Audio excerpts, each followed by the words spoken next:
Mariana, ¿cómo es el trabajo de campo de una antropóloga en una isla como Lanzarote? Por ejemplo, una vez, esto hace antes de la pandemia, fue unos 4 años, el Cabildo me contrató para un estudio porque ellos querían hacer un centro de interpretación en la zona del Jable. El Jable es un río seco que recorre gran parte de la isla. Mucha gente piensa que solo esa zona, por ejemplo, de Famara, cuando bajas la cuesta, todo lo que ves ahí arena, Jable viene de sable, que es una palabra en francés que significa arena.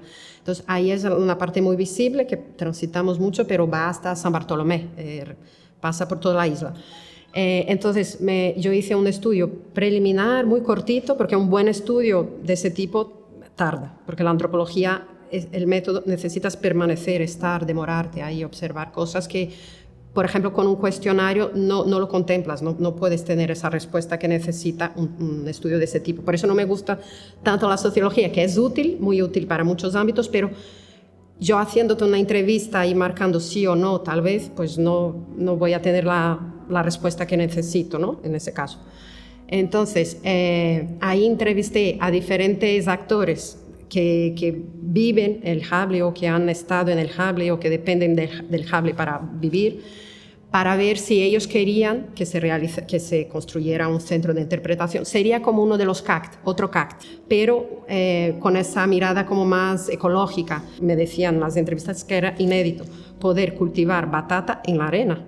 Imagínate, porque el Jable se caracteriza por tener materia orgánica, unas conchas, por el tipo de viento que hay en Lanzarote y que viene del mar, traen materia orgánica del océano y se deposita en esa arena y hace con que la arena sea nutritiva. Entonces ahí se ha cultivado y se cultiva aún batata, calabaza. Entonces yo entrevisté desde ganaderos, gente que tiene hoy en día fincas en la zona del Jable y produce queso de cabra, hasta personas que viven. Había un señor muy curioso que ahora no me acuerdo, pero él vivía en pleno Jable, en el desierto sería, ¿no? Como verlo así desde fuera. Y sabía, es decir, tenía una relación corporal con el Jable que muy poca gente tiene. Imagínate vivir casi que a la intemperie, ¿no? Viento, conchas, pequeños animales que a lo mejor viviendo en Lanzarote, en Arrecife, no tienes contacto, ¿no? Con estos pequeños insectos, no sé. Entonces fue un pequeño estudio también para saber si ellos querían, porque la cuestión que hay hoy en día, bueno, siempre ha habido, es que el Jable hay que preservarlo, si no se va a perder, no se puede ni pisar. Hay zonas que si pisas estás matando todos estos microorganismos que hacen con que la arena sea nutritiva. Entonces, como hay gente que hace rally de manera ilegal, no sé hoy en día cómo es, no quiero hablar mal de ninguna conducta, sino que recogiendo en las entrevistas, pues nos contaban, ¿no? Que había gente que entraba ahí con 4x4 y eso estás afectando el ecosistema.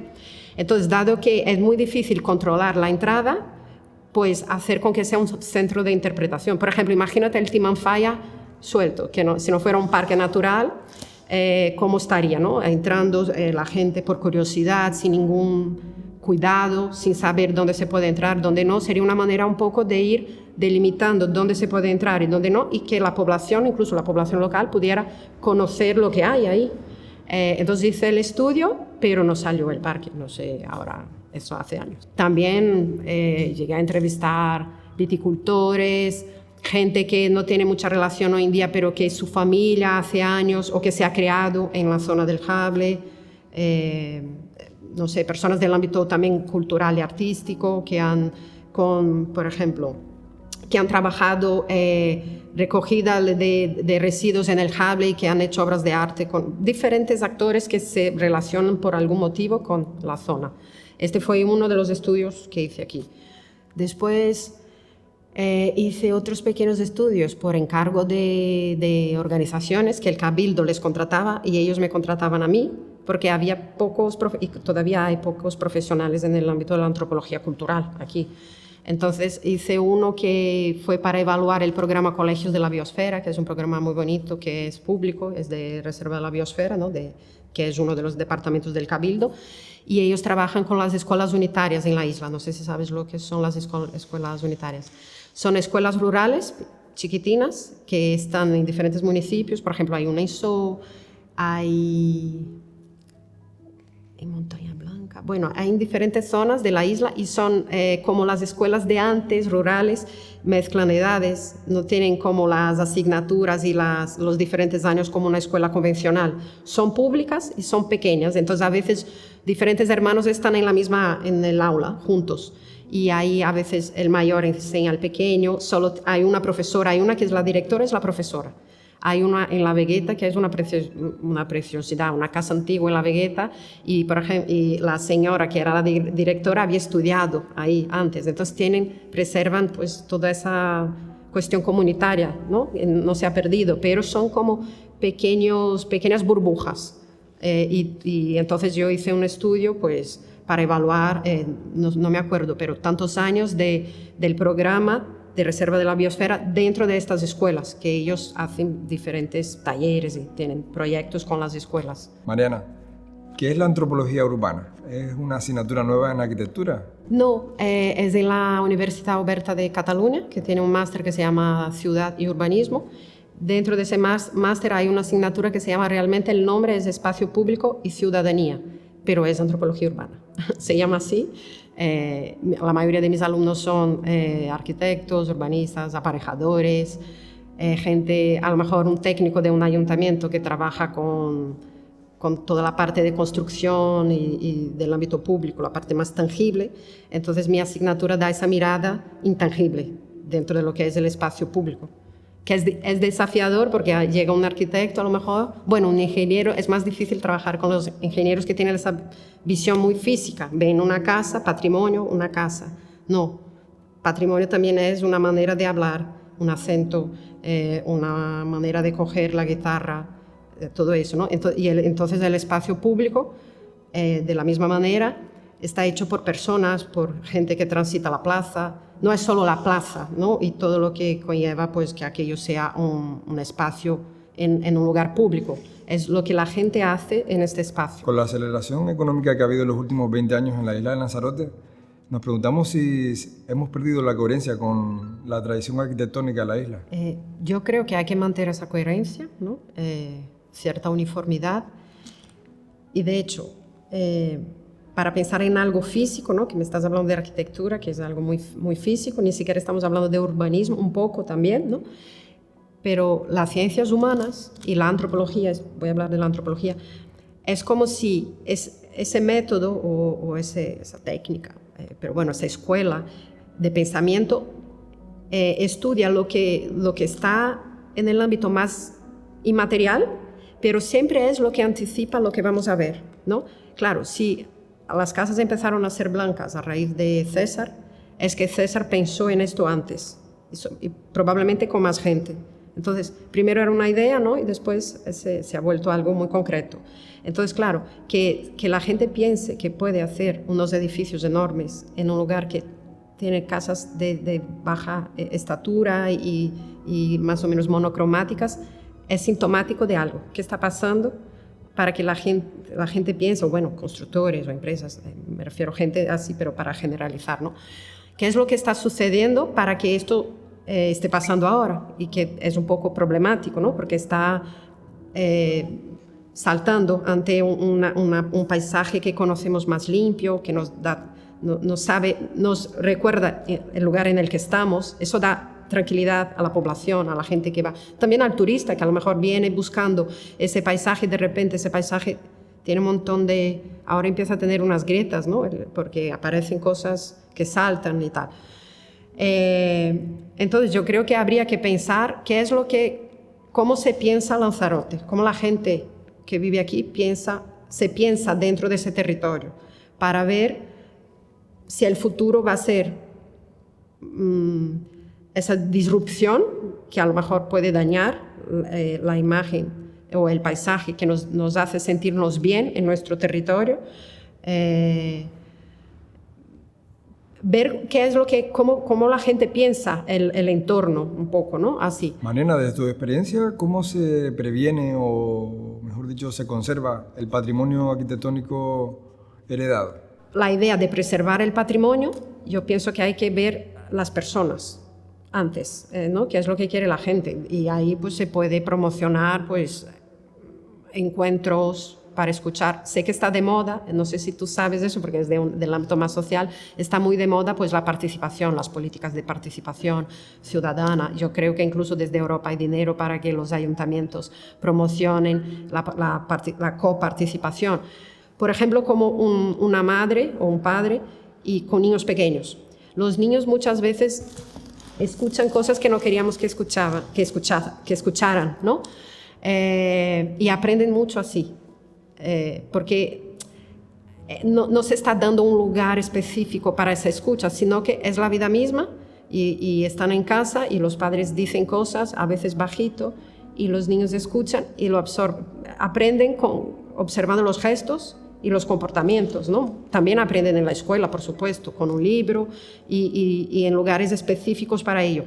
Pero yo creo que podemos empezar a ver cómo se comporta la gente en espacios que no son específicamente o que no están específicamente pensando el patrimonio, por ejemplo, que permanece, ¿no? Entonces, un poco mirar por qué la arquitectura, no mirando a las que no están respetando todas las normas de patrimonio, ¿no? Aquí, pero por qué la arquitectura que existe, que pervive. Claro que es por las normativas, por supuesto, pero ¿por qué a la gente les sigue gustando el patrimonio tal como es algo antiguo? ¿Por qué nos gusta lo antiguo?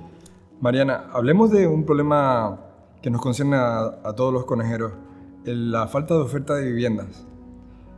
En tu experiencia como antropóloga, ¿qué metodologías se involucran en un proceso de buscarle una solución a un problema como este? Mira, hay una política en Brasil que fue del primer programa del gobierno de Lula, el primero, que eran unas ayudas para una familia, un modelo de familia, ¿no? Un tipo de familia que era muy difícil porque eran tan vulnerables que no llegaban, ellos ni sabían que podían pedir esa ayuda.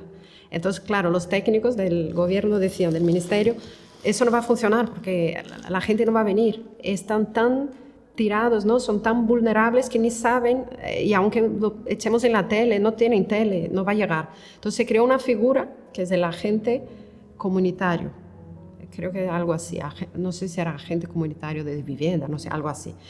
Y era una figura en el Estado, un funcionario, que se dedicaba a ir iba transitando los lugares vulnerables, tenía un coche, o no sé si era una furgoneta, y había más de uno, con su uniforme, sus credenciales, y va entrando en lugares muy, claro, con policía, porque ahí ya está el componente de la peligrosidad, no sé cómo se dice en español, y va encontrando las familias, y ya con una ficha cadastral o un iPad, una tablet, cadastrando a esas familias para que pudieran acceder a ese recurso del Estado, por ejemplo. Entonces también se pueden crear quizás un futuro que no conocemos o un presente incierto, puede generar también nuevos actores o espacios nuevos no sé, hay que inventar nuevas herramientas ante un futuro que no sabemos y que además hay tantas posibilidades, ¿no? y todo va tan rápido.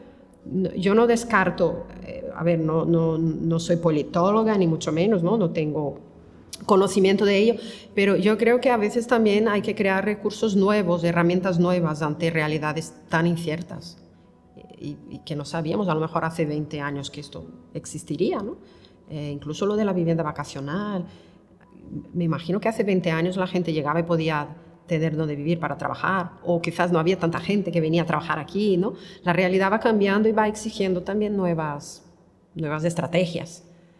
Entonces, hablando del alquiler vacacional, que es una problemática también ante la sobrepoblación de la isla, temporal también, porque es como una parte del año hay más gente ocupando camas en la isla y eso ya afecta todo, el agua, la luz, porque hay cortes de energía también por el tema de la superpoblación de la isla, solo durante un periodo de tiempo. Eso también es muy condicionante. Es un lugar turístico, es un lugar que durante el año su población se ve afectada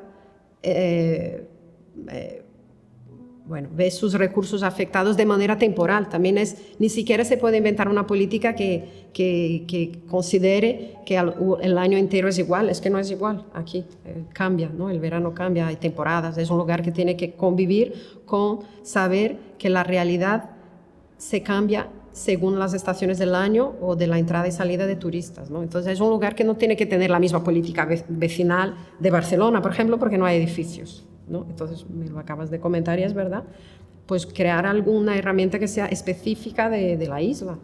Ana, como última pregunta, para continuar este diálogo, ¿a quién crees que deberíamos de entrevistar en un próximo capítulo? Mira, ya que estamos hablando, bueno, en algún momento hablé aquí del paisaje, ¿no? De cómo al mirar el paisaje, una persona que está acostumbrada al mismo paisaje siempre, si le tocas el paisaje, se genera intranquilidad, ¿no? Y como estoy muy metida en el ámbito de las artes, de la estética, y el paisaje es algo muy estético, un cineasta, alguien que trabaje sobre la imagen, que esté constantemente observando ese paisaje una y otra vez, una y otra vez. Alguien del ámbito visual, pero yo pienso que el cine, un cineasta está insistentemente mirando, igual que yo como antropóloga estoy mirando lo que se repite, esto se repite, es por algo. Otra vez esa persona está haciendo ese gesto, otra vez se están reuniendo, otra vez, y ahí es cuando ves los patrones y estudias y preguntas y indagas en ello. Un cineasta, yo creo que como está constantemente tomando imágenes de ese espacio, quizás podría ser un cineasta, pero bueno, un politólogo también, un politólogo para entender de manera más macro qué hay que hacer o cómo imaginar ese futuro o cómo protegernos de quizás un futuro más drástico. Es muy dispar, pero un politólogo, porque a mí yo iba a aprender mucho y me encantaría saber qué tiene que decir que nos puede decir un politólogo de todo lo que estás preguntando. Y por otra parte, un cineasta, porque ya intuyo que alguien del ámbito del cine, de la imagen, del paisaje, ya sabe muchas cosas que no sabemos.